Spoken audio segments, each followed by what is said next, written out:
Le Grand Dialogue. Le Grand Dialogue, l'émission de débat du studio Tamani sur votre radio. Le Grand Dialogue. Les Assises nationales de la refondation, quelles conséquences sur la transition? C'est le thème central de notre grand dialogue de ce soir. Les Assises nationales de la refondation prévues entre le 22 novembre et le 6 décembre 2021 ont été décalées à une date ultérieure. L'annonce a été faite hier mardi. Selon le gouvernement, ce report vise à trouver un consensus plus large entre toutes les forces vives de la nation pour une participation inclusive. Il précise par ailleurs qu'un nouveau chronogramme sera annoncé à l'issue des concertations en cours. Quelles sont les raisons de ce report? Ce report a-t-il des conséquences sur la durée de la transition? Permettra-t-il d'avoir une inclusivité autour de ces concertations? Pour répondre à ces différentes questions, nous avons fait appel à 4 personnes. Nouhoum Togo du parti ISR, Hamidou Dembia du parti Yelema, Dr Ibrahima Sango de la Synergie 22, une organisation de la société civile, Cheikh Oumar Doumbia, analyste politique. Je suis Mariam Maïga. Bonsoir à toutes et à tous et bienvenue. Le Grand Dialogue. Nouhoum Togo, la première question sera adressée à vous. Merci. Ce report est-il une bonne chose? Je pense pour le consensus, je pense réellement pour l'intérêt de notre pays, pour que nous puissions aller avec beaucoup d'autres acteurs politiques qui n'ont pas voulu souscrire dans cette logique de la dynamique d'échange pour que nous puissions avoir un peu la paix, nous permettra de travailler avec les uns et les autres. Comme vous savez, dès au départ, il y a certains partis politiques qui n'ont pas voulu prendre part. Il s'agit de l'ADEMA, il s'agit de nos amis MPM, il s'agit d'autres de l'USRDA, aujourd'hui qui ont rejoint le groupe, et nous continuons à élargir à travers les panels des responsables nommés qui doivent continuer à prendre le relais et continuer à travailler. Et vous savez aussi l'aspect sécurité. À ce stade, sur les 703 communes, il y a 500 et quelques communes où nous sommes aujourd'hui, où nous pouvons au moins organiser les assises. Il y a l'administration qui est en train de faire la cartographie, travailler pour que nous puissions, si ce n'est pas possible d'organiser dans la commune de Dialasago, ils peuvent décaler pour qu'on organise au moins au niveau des Pancas. C'est ce travail d'organisation que l'administration est en train de faire. Nous pensons avec tout ça réuni, nous pouvons travailler pour relever le défi d'abord de l'adhésion et la mobilisation en aspect sécurité. Hamidou Doumbia du parti Yelema, comment comprendre que la classe politique continue d'être divisée sur cette question? Ok, je vous remercie. La classe politique, c'était prévisible qu'il y ait quand même une division sur la question. Parce que depuis la déclaration du plan d'action du gouvernement, il y a une partie de la classe politique qui a pensé que ce n'était pas opportun d'organiser des assises nationales de la refondation. Dans le nôtre, le parti Yelema, parce que nous avons jugé nécessaire que notre pays a organisé plusieurs forats et que le diagnostic de la situation malienne était déjà fait et qu'il était plus important et plus pragmatique de travailler à faire une synthèse de ces différentes recommandations. Le diagnostic du malade était fait, maintenant il s'agissait de le soigner. Mais revenir encore à en faire le diagnostic, si tu ne fais pas attention, le patient risque de mourir. Donc aujourd'hui, le Mali étant malade, pour nous, ce qui était le plus important, c'était de travailler à le soigner. Parce que le diagnostic est déjà fait. Et comment on fait pour le soigner? C'est les recommandations faites par la commission d'Abba sur les questions de réforme politique et institutionnelle. Comment les soigner? C'est les recommandations du dialogue national inclusif qu'il fallait mettre en œuvre. Comment les soigner? C'est les états généraux de la santé. C'est les réformes sur les questions de santé qu'il fallait mettre en place, qui a fait l'objet de réflexion. C'est les états généraux de la santé, c'est les états généraux de la décentralisation, c'est les états généraux de la corruption qui ont tous diagnostiqué le malade Mali. Il s'agissait tout simplement de le soigner. Donc si au début d'un processus, une partie trouve inopportun l'organisation de tel événement, il est tout à fait normal que c'est difficile de pouvoir avoir une convergence de vues. Il y a eu cette difficulté lors du dialogue national inclusif. Certains n'ont pas participé parce qu'ils avaient des réserves. Donc à chaque organisation de ce genre, il y a toujours des réserves. Maintenant, il s'agit pour les autorités de convaincre de la pertinence de l'exercice, de travailler à convaincre les uns et les autres sur leur bonne foi et surtout sur leur volonté de rassembler et de sortir le Mali de la crise. Donc pour moi, l'enjeu majeur les prochains jours, c'est cela, c'est de convaincre. Et quand les gens ne sont pas convaincus, il faut travailler à convaincre. Je pense que c'est ce qui peut être l'exercice pour les autorités. Mais cela ne peut pas se faire avec des propos va-t-en-guerre, mais ça se fera tout simplement avec des messages clairs, des messages d'apaisement, des messages qui montrent que les autorités ont à cœur de vouloir rassembler. Mais si on continue à traiter certains d'une certaine manière, ça va être difficile de rassembler tout le monde, pas seulement sur les assises, mais nous avons besoin quand même d'un rassemblement sur plusieurs questions de la nation. Docteur Ebere Masango, les raisons avancées par le gouvernement, un consensus plus large pour une participation inclusive, sont-elles valables aujourd'hui? Oui, absolument, cela est valable parce que nous, en tant que Synergie 22 des organisations de la société civile, on a déjà fait deux déclarations, le 6 novembre et puis le 20 novembre, pour appeler au consensus politique. Parce que quand on veut aller à des assises comme ça, des assises nationales de la refondation, il faut rassembler le maximum de personnes. Et ce qui est le plus important, c'est le côté des partis politiques. Aujourd'hui, quand on prend les 10 grands partis politiques, la majorité n'est pas d'accord pour qu'on aille aux assises nationales de la refondation. Et cela pose problème. Et ces 10 grands partis politiques, on l'a établi sur la base de l'aide que les partis politiques ont reçue de 2001 à 2018.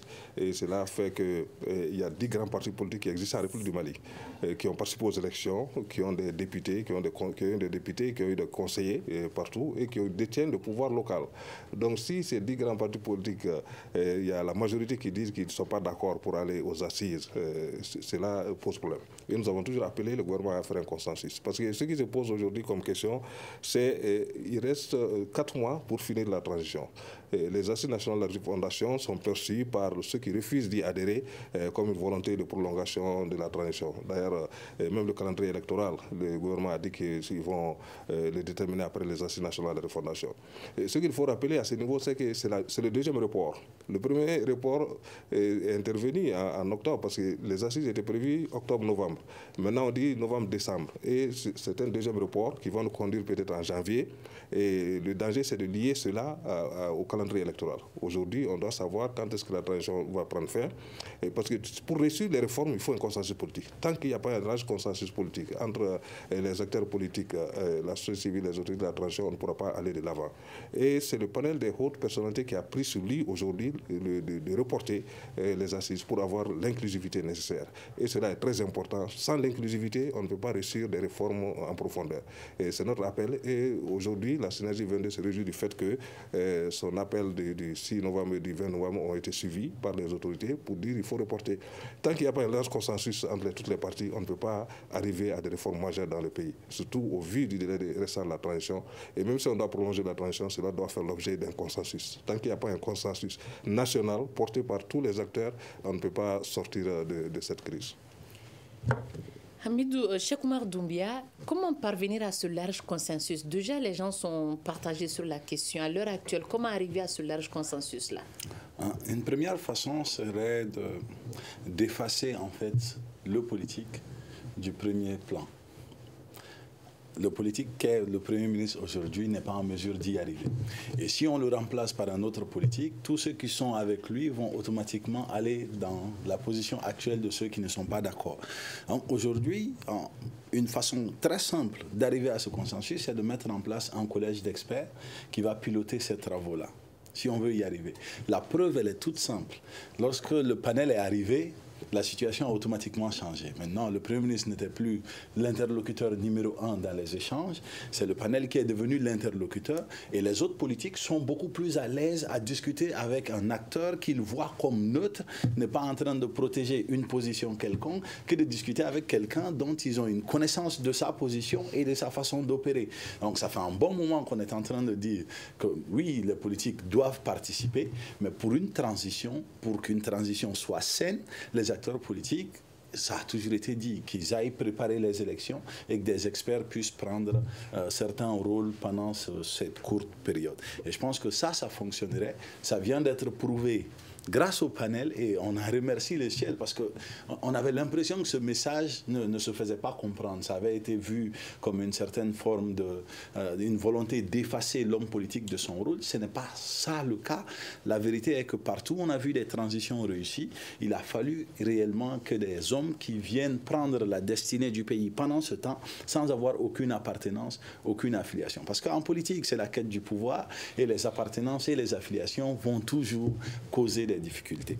Autre chose qui va nous amener à ça, je pense que Hamidou a touché au point, c'est aussi le langage. La politique est une question de perception.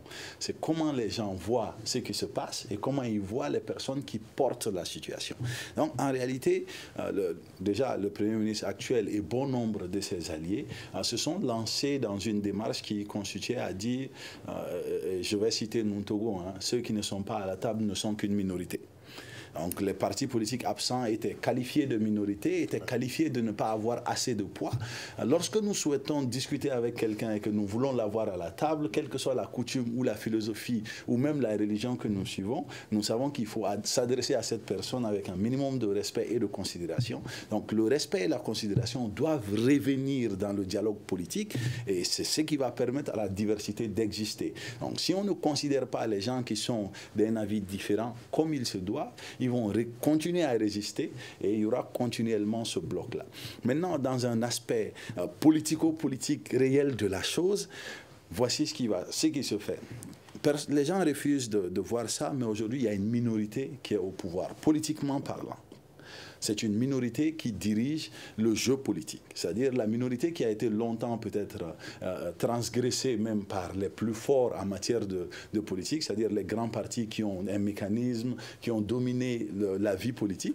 Donc ceux-là ont réussi à s'accaparer du pouvoir à travers ce coup d'État-là. Et cette minorité ne veut pas prendre le risque de donner l'opportunité à ces anciens ténors-là de revenir se positionner sur l'échiquier. C'est une peur qui existe, mais c'est une peur qu'il va falloir surmonter. Il va falloir prendre le courage à deux mains, que Choguel accepte de discuter avec des Tereta, avec des Ibandjaï de l'URD. Ces discussions-là vont devoir se faire et ils vont devoir tomber d'accord pour pouvoir réellement conduire ces échanges. Et s'agissant toujours de cette participation inclusive, est-ce que ce report permettra de tenir ces assises nationales de la refondation sur l'ensemble du territoire? Le report a deux effets. Premier effet, c'est un effet qui va parler d'une certaine incompétence, une certaine incapacité à tenir le délai. Le docteur Sango l'a dit, c'est la deuxième fois. Moi, je dis que c'est la troisième fois.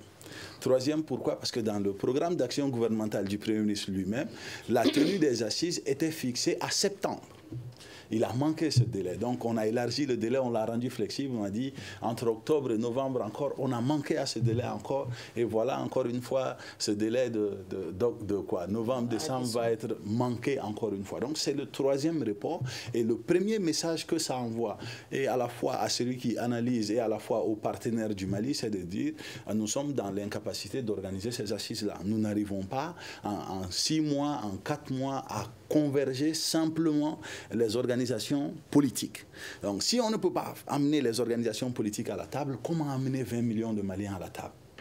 Donc ça, c'est une première question qui vient automatiquement, c'est est-ce que cette gouvernance, cette équipe gouvernementale est capable réellement d'amener le Malien à se rassembler et de conduire à cette paix que nous cherchons tous. Seconde chose qui va être positive peut-être, c'est de donner l'occasion à certains acteurs de se faire une place à cette table. Et cette occasion-là, la saisiront qui le peut, mais aujourd'hui, saisir cette occasion est aussi associé à accepter que la transition soit prolongée. Parce que c'est la communication qui a créé en fait ce danger-là. C'est de dire que non, la durée de la transition va dépendre des assises. Donc automatiquement, tous ceux qui sont dans cet état d'esprit de nous ne voulons pas que la transition soit prolongée, se disent, mais si nous sommes dans la salle et que nous sommes une minorité, nous serions cautionneurs du fait que la transition va être prolongée. Donc il y a eu un énorme déficit de communication politique de la part des gouvernants sur des questions qui n'étaient même pas nécessaires d'aborder, mais qui ont été abordées à tout bout de champ et en désordre, et ça a tué la démarche politique sur toutes ses formes. Et je pense un dernier point qui va être extrêmement crucial pendant cette période de report, c'est qu'est-ce qui va se passer au prochain sommet de la CEDEAO. D'ici le prochain sommet de la CEDEAO, on va faire réagir le représentant du parti Elema. Qu'est-ce qui fait que vous ne soutenez pas la tenue de ces assises-là aujourd'hui? Oui, bon, je pense que lors de ma première prise de parole, j'ai assez développé, mais d'abord, je vais revenir, la répétition étant pédagogique. Concrètement, qu'est-ce qui fait que nous trouvons les assises inopportunes et budgétivores. Inopportunes parce que j'ai dit, tu sais, tantôt, que nous n'avons pas encore besoin de faire le diagnostic du Mali. Le malade est connu, la maladie est connue. Il s'agit de soigner. Les réformes ne peuvent pas défendre du dialogue des assises. Nous sommes sûrs qu'on ne va pas tomber sur des recommandations qui n'ont pas été déjà formulées. Mais comment soigner s'il n'y a pas une attente autour de la question? Il y a déjà le malade, c'est parce qu'on a évoqué les assises qu'il y a eu toutes ces discussions. Mais si on n'avait pas évoqué les assises et qu'on prenait le rapport de la commission Diawara qui a parlé des réformes institutionnelles et politiques dont les pertinences n'ont jamais été contestées, vous pensez qu'il y aurait eu de problème aujourd'hui? Le président de la transition, lorsqu'il prêtait serment, lorsque Ouagué prenait la parole pour la première fois à la télévision nationale, il a dit qu'il allait appliquer les recommandations du dialogue national inclusif. Il n'y a pas eu de contestation. Parce que les recommandations du dialogue, même ceux qui n'y ont pas participé, ont pris acte, étaient d'accord que les recommandations qui étaient sorties de là reflétaient ce que le peuple demandait. Les Maliens demandaient par exemple la relecture de l'accord pour la paix issu du processus d'Alger. Ça ne faisait plus objet de discussion, tous les Maliens étaient d'accord. Mais en prenant aujourd'hui les termes de référence des assises de la refondation, on parle de réappropriation par rapport à l'accord. Ça veut dire que ce que le dialogue a eu comme acquis, qui est la relecture, aujourd'hui cet acquis est à côté. Et dans les assises, on va se réapproprier. Ça veut dire que la relecture n'est plus à l'ordre du jour. Pour vous, c'est une perte de temps. C'est une perte de temps. On pouvait bien évidemment avancer. Aujourd'hui, dans le plan d'action du gouvernement, novembre devait trouver que le nouveau projet de constitution était sur la table du gouvernement. Nous sommes à la fin du mois de novembre, ça n'a pas été le cas. C'est un retard. La charte des partis politiques. On avait travaillé sur la charte des partis politiques avec le gouvernement Mokhtar Ouane. Il y avait eu des réformes majeures dans cette charte-là qui allaient nous permettre de diminuer considérablement le nombre de partis politiques. Qu'est-ce qui en a été fait lorsque le Premier ministre est venu? Il a mis tout simplement dans les tiroirs. On avait travaillé sur la loi électorale. On n'avait pas besoin d'assises. Les réformes étaient là sur ces questions. Qu'est-ce qu'il en a fait? Il est venu, il l'a mis dans les tiroirs. On a parlé de proportionnel, de le mettre dans la nouvelle constitution. On n'avait pas besoin de faire des assises. Ça, c'est une réforme majeure qui fait une unanimité au sein de la classe politique. Qu'est-ce qu'on en a fait? On a mis ça dans les tiroirs. Aujourd'hui, le mois de novembre devait trouver que l'organe unique de gestion, si je m'en tiens au plan d'action du gouvernement présenté au CNT, novembre devait trouver qu'il avait mis en place son organe unique de gestion des élections, qui aussi est une recommandation du dialogue national inclusif. Mais à ce jour, rien n'a été fait. Nous sommes en retard sur ces questions. Donc, si il n'avait pas jeté tout ce que son prédécesseur avait fait, on aurait pu avancer. 1. 2. S'il n'avait pas fait focus, Assise nationale de la refondation, Assise nationale de la refondation, aujourd'hui, on aurait trouvé qu'on a pu poser les bases de la refondation et on était en avance. Donc, pour nous, le fait qu'on participe, on organise des assises, ça va nous mettre en retard. Ça, c'est 1. Et 2, ça nous fait dépenser 2,5 milliards si on s'en tient au plan d'action du gouvernement. Donc, c'est qu'il y a aussi une difficulté majeure pour nous. Et aujourd'hui, il faut le dire, le chronogramme des élections que le Premier ministre est en train d'associer aux assises nationales, c'est un problème d'abord éminemment politique, c'est un problème technique dont les propositions doivent émaner d'abord du gouvernement et validées par le cadre de concertation avec les partis politiques. Et ce cadre de concertation, si aujourd'hui on en parle, ça a été mis à côté, ce cadre n'existe plus. Donc ce qui est important, on a eu l'impression qu'il y a eu une volonté de retarder tout ce qui est réforme pour justifier une prolongation. Sinon, si tu mouilles le maillot, on voit que tu mouilles réellement le maillot, à 90 minutes, les gens peuvent dire prolongeons. Mais si toi tu mets le maillot à côté et que tu t'assois, tu ne suis même pas, mais les gens vont tout simplement dire que tu as fait exprès de te mettre en retard et ne pas laisser les gens avancer. Donc pour nous aujourd'hui, nous avons raté une occasion d'aller rapidement et de faire des réformes majeures. Par exemple, je vous donne l'exemple. On nous sort toujours les résultats des élections législatives. Alors que le problème n'était pas l'administration territoriale. Le problème, c'était la Cour constitutionnelle. Mais en modifiant tout simplement l'article 50 de la loi portant fonctionnement de la Cour constitutionnelle, on allait ôter à la Cour constitutionnelle la possibilité de renverser les résultats. Ces genres de réformes, ça ne prend pas 2 mois. Mais on nous met en retard, on n'a rien tenté par rapport à ça. On croise les droits. Non, on veut le Mali croire, on va faire les assises. Comme si, s'il n'y a pas d'assises, on ne peut pas poser les fondements d'une refondation. Mais je suis désolé. Non, Togo, vous venez d'entendre M. Doumbia du parti Élément. Les jalons ne sont pas suffisamment posés. Est-ce qu'il gagnerait le Malien lambda avec ces assises-là? Mariam, je souhaite répondre. Il est bon qu'on arrive à rectifier. Non, Togo, pas de jeu de ping-pong. Non, pas de jeu de ping-pong. Ils sont 2 Doumbia qui ont eu 22 minutes. Je n'ai eu que 3 minutes. Non, Togo, je ne vous ai pas... Non, 2 Doumbia. Je ne vous ai pas coupé la parole. Non, le peuple jugera. Les 2 Doumbia ont eu 22 minutes. Je ne vous ai pas coupé la parole. Vous avez parlé, je préfère répondre. Donc, allez-y. Donc, ce que je vais dire, aujourd'hui, tout ce qu'il est en train de dire Doumbia, du élément, que ce soit le dialogue national, l'affaire Daba, on ne le fera pas dans nos chambres ou dans nos antichambres. Il faut que les gens se retrouvent pour discuter. Nous avons voulu que les gens se retrouvent pour discuter. Vous avez remarqué le politicien, je ne sais pas, le monsieur qui a été appelé comme modérateur, il est plus que politique, avec des attaques virulentes contre l'État, contre la position politique et les hommes politiques, et pour ma personne même. Mais je ne réponds pas parce qu'il est plus politique. Parce vous que avez déjà répondu, revenons à la question. Qui gagnerait le Malien lambda avec ces assises-là aujourd'hui? Les Maliens vont gagner beaucoup de choses. Lesquelles? Ils vont gagner beaucoup de choses, d'abord en termes de sécurité nationale et en termes de cohésion sociale. Pour nous, la politique, c'est de gérer les problèmes de la nation. Aujourd'hui, nous nous trouvons devant une situation où les Maliens ne se parlent pas. Ceux qui étaient avec le pouvoir en place, où ils sont tombés avec le pouvoir, pensent qu'ils doivent nous dicter les directives. Nous sommes arrivés au niveau du M5 avec un programme. C'est sur la base de ce programme que nous avons fait partie Ibrahim Boubacar Keïta. Alors, quelqu'un doit venir nous dicter leur vision en nous disant parce qu'ils sont politiques. Nous refusons d'accepter ce principe. Nous pensons que le consensus se dégage parce que nous avons une façon d'orienter, d'organiser l'organisation de notre pays. Parce que le pouvoir a été d'abord sué, un pouvoir où il y a eu la corruption, un pouvoir où il y a eu des hommes de façon clanique qui ont géré le pays et qui ont mis le pays à terre. Tous ceux qui ont contribué à ça, c'est pour cela que je dis souvent, j'apprécie la façon où aujourd'hui la Guinée est en train de gérer. Si on faisait comme la Guinée, beaucoup d'entre eux ne vont pas parler. J'ai dit à Sango aussi, dire que la majorité ne sont pas avec nous, il y a seulement 3 partis qui ont reçu les 18 milliards de l'État malien qui ont bouffé. Et ces partis politiques-là, il y a Sadi, il y a Codem, il y a, comment il s'appelle, le MPR et le RPM. Sinon, tous les autres, Yéléman, donc, comme vous connaissez sa position, n'a jamais combattu avec nous. Ils sont toujours centristes.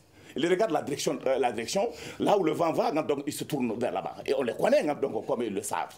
Aujourd'hui, pour nous, ce qui est important, le peuple malien attend de nous, depuis la localité à Bankassa-Koro, d'organiser les assises, revenir faire la synthèse et donner des directives pour l'organisation et la réorganisation de notre territoire national.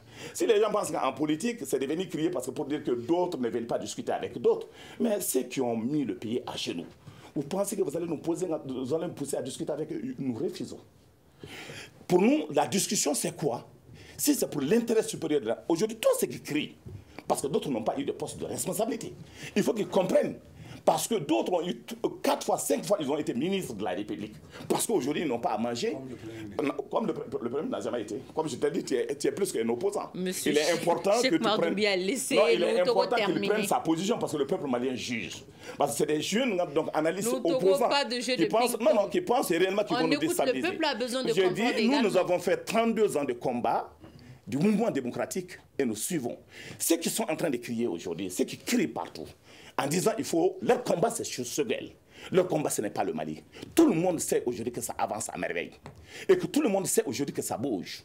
Mais si d'autres pensent, parce qu'eux, ils ne sont pas là-dedans, c'est à eux de nous donner des directives. C'est à eux de nous dire, il faut faire comme ça. S'ils pouvaient, le moment où vous étiez avec Ibrahim Boubacar, il fallait créer les conditions pour essayer de nous proposer d'autres Mali. Il y a eu un Mali de la corruption, un Mali de chantage, un Mali de détournement, un Mali de sabotage, un Mali dans les questions bâclées. C'est ce qu'on a vu au temps Ibrahim Boubacar Keïta. Nous pensons aujourd'hui, si nous voulons aller avec le peuple malien, c'est d'aller débattre avec tout le monde. Dire désormais aux gens de Bankas, de Koro, comment ils doivent être sécurisés. C'est à eux de nous proposer. Le Mali d'hier n'est pas le Mali d'aujourd'hui, parce que la situation évolue. Il faut que les uns et les autres comprennent que ce travail se fera avec tout le monde. Ce n'est pas avec vous, ceux qui ont fait tomber le régime et ceux qui ont fait humilier les Maliens. Et si vous si vous souhaitez venir avec nous, venez. Parce que le problème, c'est que nous avons donné la possibilité, comme ils ne le savent pas, nous avons donné la possibilité, effectivement, à ces 100 personnalités qui ont été choisies avec honneur et dignité et que tous les Maliens lambda se reconnaissent en eux. Aujourd'hui, c'est eux qui sont l'interface entre le gouvernement et les peuples maliens. Et ils sont en train d'organiser, ils ont demandé le report. Oui, nous sommes d'accord sur ce principe de report pour que les Maliens lambda qui veulent venir, les vrais Maliens qui veulent venir, ceux qui pensent qu'on va laver leurs touchis, ceux qui pensent qu'ils sont sales, parce qu'ils ne font pas honneur aux Maliens, ils peuvent rester à côté et le Mali se fera sans eux. Merci beaucoup, Nountowe. Docteur Ibrahim Massango, vous venez de l'entendre. Le Mali avance, les choses bougent.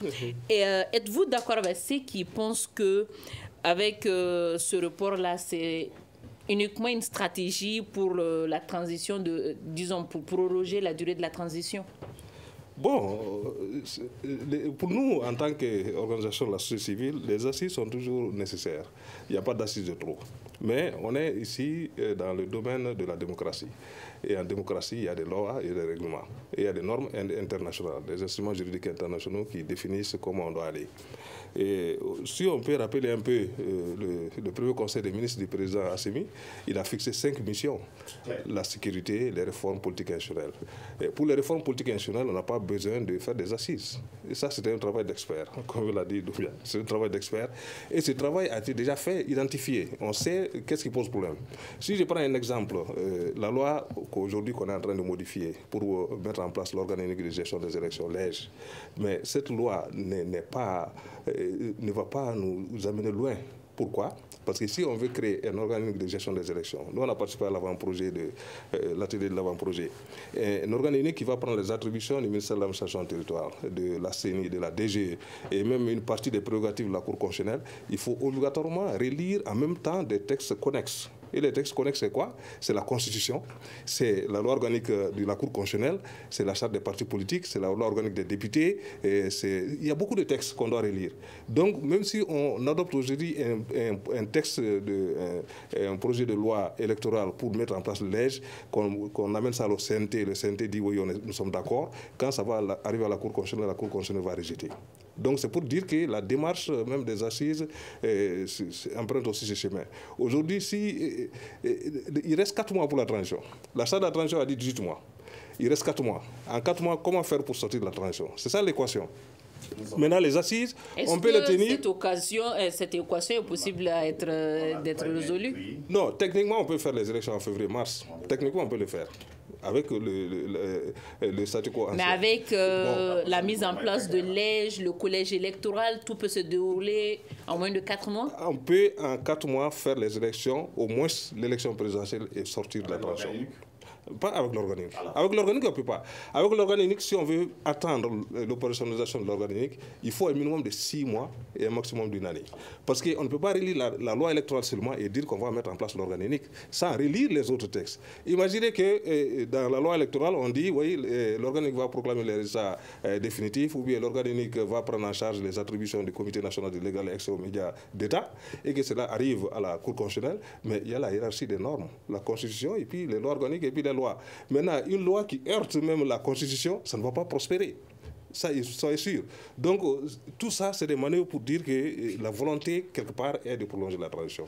Et aujourd'hui, là où se trouve le Mali, il y a eu déjà des sanctions. Le 12 décembre, il y aura d'autres sanctions si on ne produit pas un calendrier électoral. Parce que l'erreur aussi du gouvernement, c'est de combiner les assises nationales de refondation et le calendrier électoral.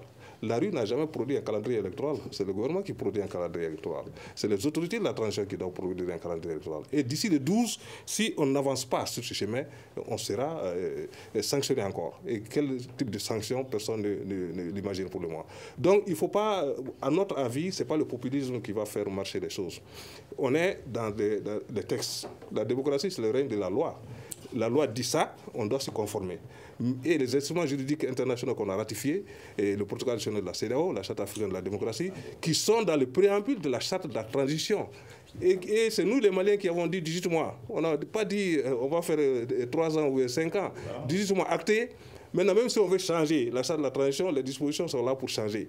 Mais qu'on dise seulement on doit changer, mais pas prendre la rue comme argument pour dire non, on attend que la rue se prononce et après on va faire le calendrier électoral. Cela n'est pas possible. C'est l'assise, la rue. La rue. Je suis désolé. C'est la rue. C'est la rue. Mais donc, aujourd'hui, nous pensons qu'il faut un vrai dialogue politique. S'il vous plaît, vous aurez votre temps de parole. Il faut un vrai dialogue, un consensus politique. Si les partis politiques ne sont pas d'accord, on ne peut pas rien faire. Si je parle des 10 grands partis politiques, ils sont là. Il y a l'ADEMA. L'ADEMA, j'ai pas fini. Laisse-moi parler. Il y a l'ADEMA, le MPR, le SNID et l'URD, qui sont pour les assises. Je le dis. Ceux qui ne sont pas partants, c'est le RPM, le SADI, le PARENA, CODEM, UDD, Myria. Je n'ai pas cité Yelema, je n'ai pas cité Malaya, Yelema, pardon, je n'ai pas fini, je n'ai pas cité Yelema, je n'ai pas cité d'autres grands partis. Donc, c'est pour dire, même l'ADEMA qui est d'accord. Aujourd'hui, il y a eu un communiqué de l'ADEMA pour justifier la position du Premier ministre. Oh, ça c'est le plan de... Ça c'est un. Deuxièmement, l'ADEMA a été reçu seul par le président de la transition. Après, l'ADEMA a été reçu avec le cadre de concertation. Et qu'est-ce que l'ADEMA porte comme message? Il faut un consensus politique. Tant qu'il n'y a pas un consensus politique, on ne peut pas faire des choses. Et même si on veut prolonger la transition, tant qu'il n'y a pas un consensus politique national, au niveau national, la communauté internationale ne va pas entériner de prolongation de la transition. Donc aujourd'hui, c'est pour dire la démocratie, c'est le règne de la loi. Maintenant, si vous voulez la dictature, mettez en place la dictature, suspendez la constitution du 25 février, on met en place la dictature, on va. Sinon, le règne de la loi, c'est quoi? Un exemple, c'est les djihadistes. Les djihadistes, quand tu voles une première fois, on te coupe ça. Tu voles une deuxième fois, on te coupe l'autre bras. Donc c'est ça le règne de la loi. Maintenant, si on est d'accord avec le système démocratique, on doit être d'accord avec les règles de la démocratie. Et on doit connaître les textes. Parce qu'aujourd'hui, au Mali, c'est ça le grand problème. Les instruments juridiques internationaux sont là. Les gens disent on sort de la CEDEAO, on sort de la Charte africaine, on sort de ceci, cela. Ils ne connaissent même pas ce qui est dans les textes. Il faut lire ce qui est dans les textes et se conformer. On ne peut pas prendre des engagements au niveau national, au niveau international, jurer, prêter serment. Aujourd'hui, dire tchou, demain dire tcha, cela n'est pas à l'honneur du Mali. Donc on pense qu'il faut encore un consensus politique pour sortir de cette crise. Consensus politique pour sortir de cette crise. Cheikh Oumar Doumbia, est-ce que le contexte sécuritaire permet même la tenue de ces assises-là partout? Mais bien sûr. En réalité, la majeure partie des difficultés sécuritaires peuvent être remises dans l'ordre si demain on dit nous allons faire les élections à telle date. Les gens le disent que la sécurité c'est le pire des problèmes. En 2012, lorsqu'on a décidé de faire les élections, nous avons reçu toute l'aide nécessaire pour tenir des élections dans un cadre sécur. Toutes les négociations qui devaient être faites, quelle que soit leur forme, ont été tenues et ont permis à ce que les élections soient tenues. Et que les résultats soient acceptables, parce qu'il n'y a pas d'élection parfaite. Donc, même aujourd'hui, nous pouvons jouer cette même carte. Aujourd'hui, notre plus grande difficulté, ce n'est ni sécuritaire, ni financière, ni même d'ordre institutionnel ou structurel. Notre plus grande difficulté est d'ordre politique. Et il y a on ne peut pas faire un détour, on ne peut pas dire que cette difficulté politique est une question d'homme ou que c'est une question de position ou d'appartenance à tel ou tel groupe. Le souci structurel de la sphère politique n'est nul autre que aujourd'hui, il y a une position pour dire il faut changer ça et il y a une position pour dire nous ne voulons pas changer ça. Et ça, c'est la politique en permanence. Les gens ne seront pas d'accord juste pour être d'accord. Il y aura toujours cette capacité de dire nous ne voulons pas suivre cette démarche et c'est ce qui nous empêche d'aller de l'avant. Donc dire aujourd'hui pour entre guillemets adresser le point qu'a cité Noum Togo, entre guillemets rapidement aussi pour dire qu'en disant il y a des dignitaires qui ont fait tomber le pays avec Ibeka et tout, si nous ne sortons pas de cette réflexion, nous ne pourrons pas faire progresser le pays. Dire que tout le monde est la bienvenue aux assises. J'ai compris que vous êtes d'accord sur quelque chose. Le contexte sécuritaire permet de tenir ces assises-là partout dans le pays. Pour nous, au Togo, on peut délocaliser pour les zones moins sûres. En fait, c'est là où j'allais venir. Ça allait être, c'est ce qu'ils sont en train de faire, c'est dire une chose et son contraire à chaque fois. Par exemple, quand on dit que tout le monde peut venir aux assises et qu'on dit par la suite que non, ceux qui ont peut-être participé au régime précédent ne peuvent pas venir. Si on dit encore une fois, qu'on ne peut pas faire des élections sur toute l'étendue du territoire, mais qu'on peut faire des assises sur toute l'étendue du territoire, c'est dire une chose et son contraire. Donc en réalité, la situation est faite de telle sorte que nous ne pouvons pas mentir pour faire plaisir. Nous ne pouvons pas mentir pour faire plaisir à qui que ce soit. La réalité politique aujourd'hui est que la situation n'est pas prise à bras le corps et que les solutions proposées ne sont pas adéquates. Et si les solutions ne Merci beaucoup, M. Doumbia. Il nous reste à peu près 8 minutes pour clore cette émission. Le temps de faire un dernier tour de table. Je vais commencer par Hamidou Doumbia du parti ILMA. Ce report ne pourrait-il pas compliquer les relations du Mali avec la CEDEAO? Je ne crois pas. Les relations avec la CEDEAO sont entre les mains de ceux qui gouvernent. Il y a des choses qui leur avaient été demandées. Il y a un chronogramme qui a été demandé. Donc, il faut fournir ce chronogramme et que ce chronogramme soit consensuel. Et moi, ce qui est important, comme j'ai répondu à votre question, il ne faut pas qu'on réinvente l'histoire. Rapidement. Ce qui a fait tomber le Mali, c'est la gestion des 30 dernières années.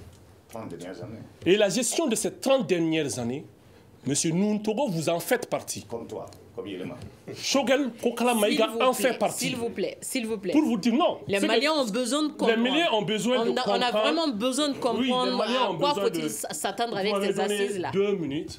J'ai répondu à votre question. Et le reste que j'ai, c'est de rétablir l'histoire. Et de dire que c'est ces 30 dernières années qui nous ont fait tomber. Et ces 30 ans, je vous dis, quand vous étiez en train de parler de 91, moi j'avais 4 ans. Cheikh Oumar n'était pas encore né. Donc votre disque est rayé aujourd'hui. Bienvenue dans le monde. Ce qui est important, c'est comment sortir de là. On le fera. Et sortir de là, c'est de mettre les Maliens ensemble. C'est de regarder comment est-ce que nous pouvons porter et poser les jalons d'un nouveau Mali. Mais si on s'accuse mutuellement, alors que vous êtes comptable au même titre que les autres, nous ne pouvons pas sortir. Donc aujourd'hui, je vous convie au rassemblement, je vous convie à l'apaisement pour qu'ensemble, on puisse bâtir le Merci beaucoup, M. Doumbia du parti Yelema Noum Togo. À quoi faut-il s'attendre avec ces assises? Il faut s'attendre avec l'assise, la mobilisation des Maliens. Les Maliens qui croient à l'avenir, qui croient à notre destin. Moi, j'ai peur, en tant qu'ancien responsable du mouvement démocratique, de mettre quel Mali je vais laisser à mes enfants.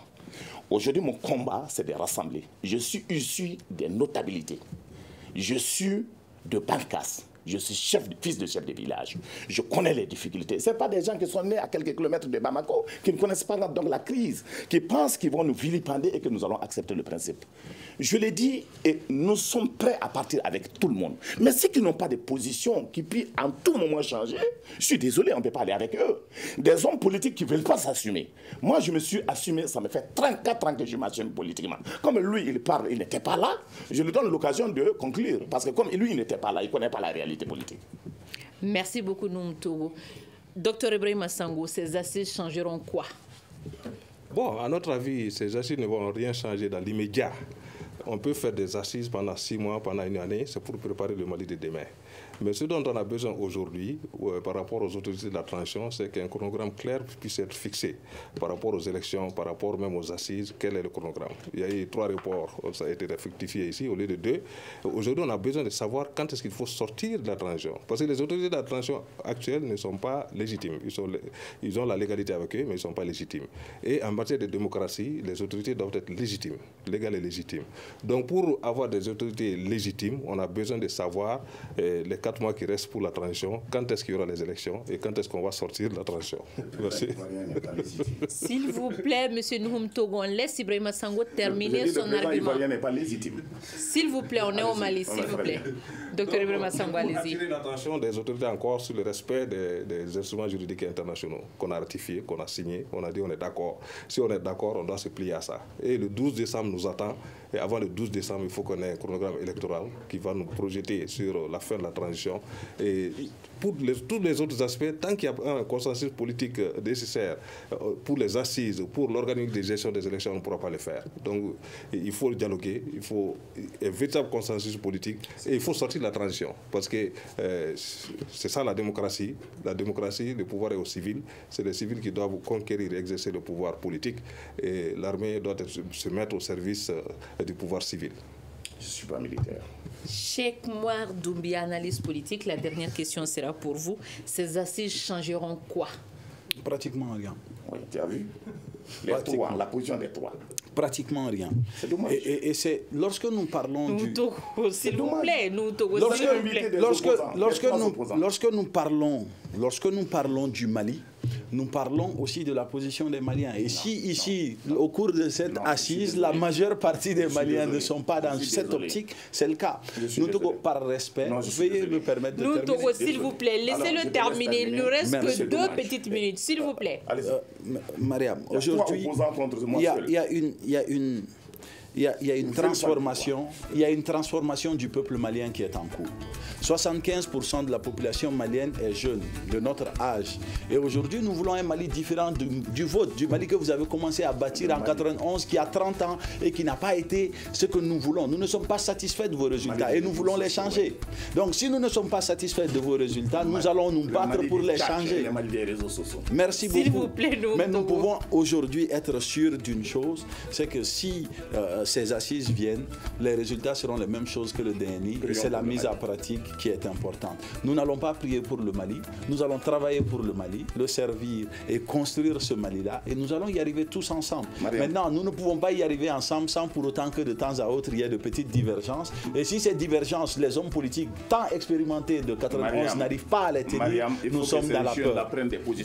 Merci beaucoup. C'est la fin de cette... Merci. C'est la fin de cette émission dont le thème central est Report des assises nationales de la refondation, quelles conséquences sur la transition. Ils étaient avec nous, Nouhoum Togo du parti USR, Union pour la sauvegarde de la République, Hamidou Doumbia du parti Yelema, Dr Ibrahima Sango de la Synergie 22, une organisation de la société civile, Cheikh Mouar Doumbia, analyste politique, à la régie... S'il vous plaît, Nouhoum Togo, s'il vous plaît. À la régie son et vidéo, il y avait Nouhoum Djiré et Gagny Kanté. Je suis Mariam Maïga. Merci à toutes et à tous. On se donne rendez-vous pour demain. Le Grand Dialogue. Le Grand Dialogue, l'émission des débats du studio Tamani sur votre radio.